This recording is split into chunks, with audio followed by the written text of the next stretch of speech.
Okay, so this next video is looking at Plickers and how we can use Plickers in class. So we've got my iPad set up on the right hand side of the screen.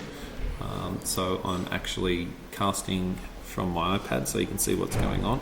First of all, what I'm going to do is I'm going to go into Plickers and show you the web interface there. So once you've got your account set up, which I'm assuming you've all done, just waiting.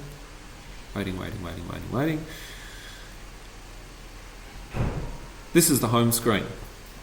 So from here, you've got your library where you can set up your classes, you've got your questions and all that sort of thing. This is where you've got your questions set up. So you can write a new question from here, put in your text there. You can even add a picture. Then you choose whether you've got multiple choice or true or false. You put in your answers, select which one is the correct one. You can save and create a new question, and it'll take you straight back to this screen again, or you can just save it and then it will return you to this question or this screen here. You can also put folders in. So you could call this one, PE questions, and save it, and then you can put questions relating to PE. You could even have it broken down into sections or subsections, whatever it might be for a particular unit. So you might have, if you're looking at physical activity guidelines, you might have a category, a folder for the National Physical Activity Guidelines. Then you might have another folder which will then focus on each of the different age groups, for example. You can also do it from your mobile device, which we'll look at in a bit. If you have run any questions in the past, you get your assessment, you get your reports from here. So these were the responses to the questions that I asked in the PD. So you can see that only one person got it correct. The internet has been around for about 25 years. Everyone got the date question right, and because there was no right or wrong answer for the first question, it all just shows up in blue. Obviously incorrect answers show up in red, correct show up in green. The next one, classes. This is where you can add your classes. So it'll tell you how many kids or people are in your class. So in the PD6 there were 12. I've created one for 7 PE. I haven't used yet, but there's 25. So each of these kids, the number that applies or the number that's beside them is the Plicker card that you would give. So I'll show you the Plicker cards in a little bit, but the number next to them is what corresponds to the card. So if we go back to our library, so over here you have your question queue. So depending on which class you're in, you might click on that, but let's say we're running PD6. So these were the questions that still needed to be asked. Okay, I didn't ask either of these questions, but if I was, what you would do is you would click onto the live view, and then from your mobile device, it says that you need to load it up. So what we'll do is we'll go into our Plickers app, and we'll go back to our queue.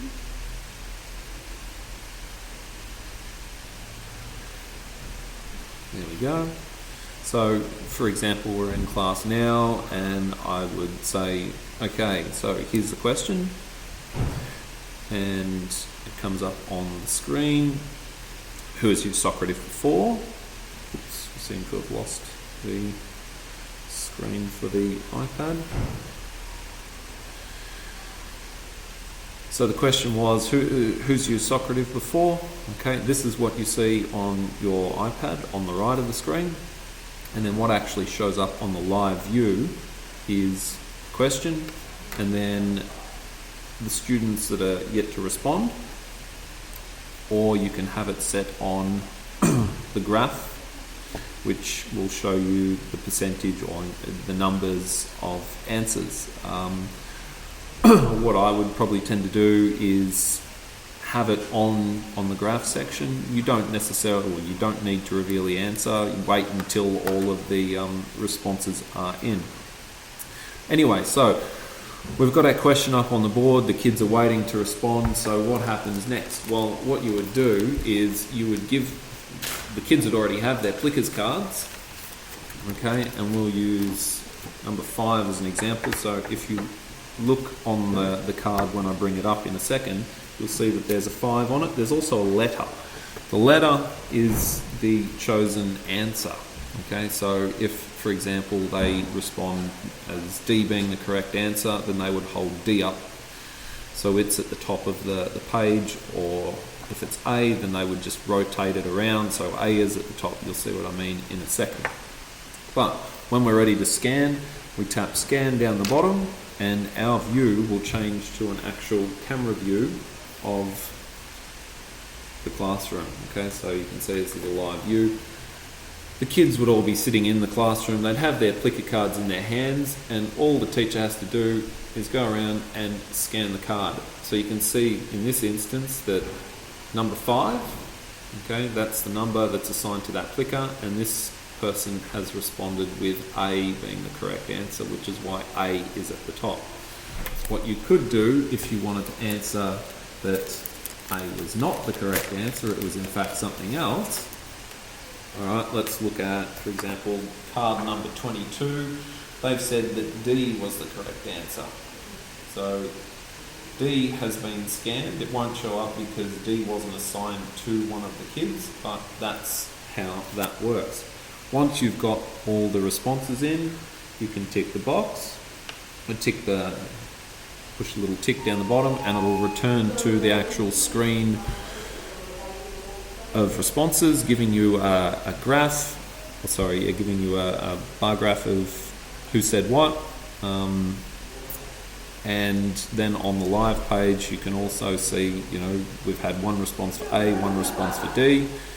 Then you can click to reveal the answer. Because there was no answer, there's nothing to reveal. Okay.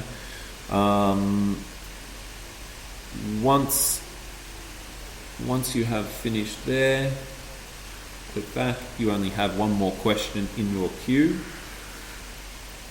So that would be the next question that you ask.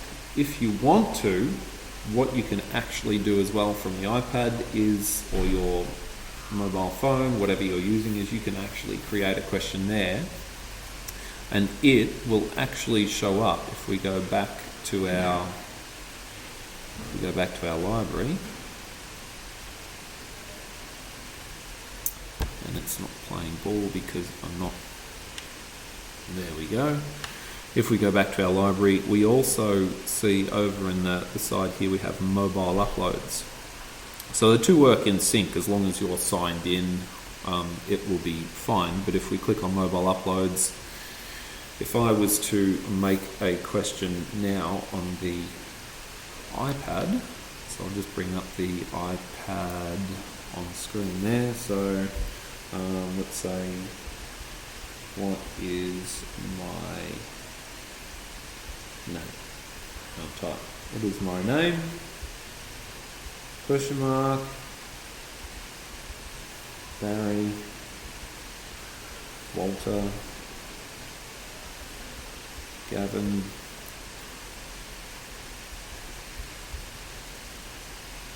Okay, well, we'll go with Ganesh. Don't know why, but it's just there. Okay, and then from there we can tap which is the correct answer. In this instance, I could be either B or C. Apparently, I look like Walter White, and click create. Okay, how do I feel about Plickers? Okay, we'll go with great. Alright, let's go later. So now, if we look in our mobile uploads, If we refresh the screen, hopefully it will be there.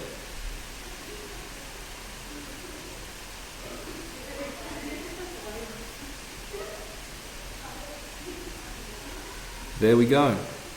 So there is the mobile uploads section.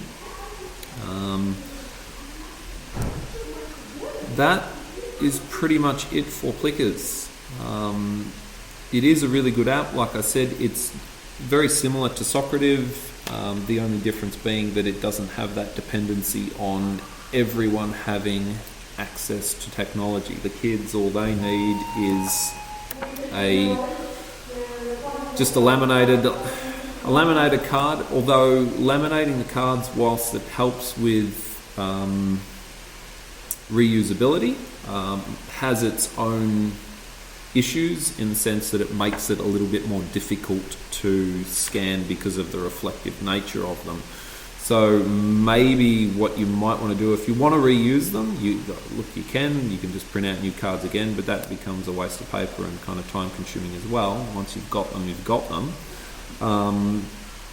My suggestion would be maybe to print them out just on some white paper. Don't laminate them, but perhaps maybe stick them on some cardboard or something a little bit more solid.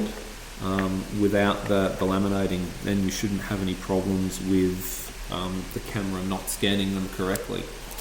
In terms of getting the Plickers cards, if we go across onto the right hand side of the screen, you see a link that says cards.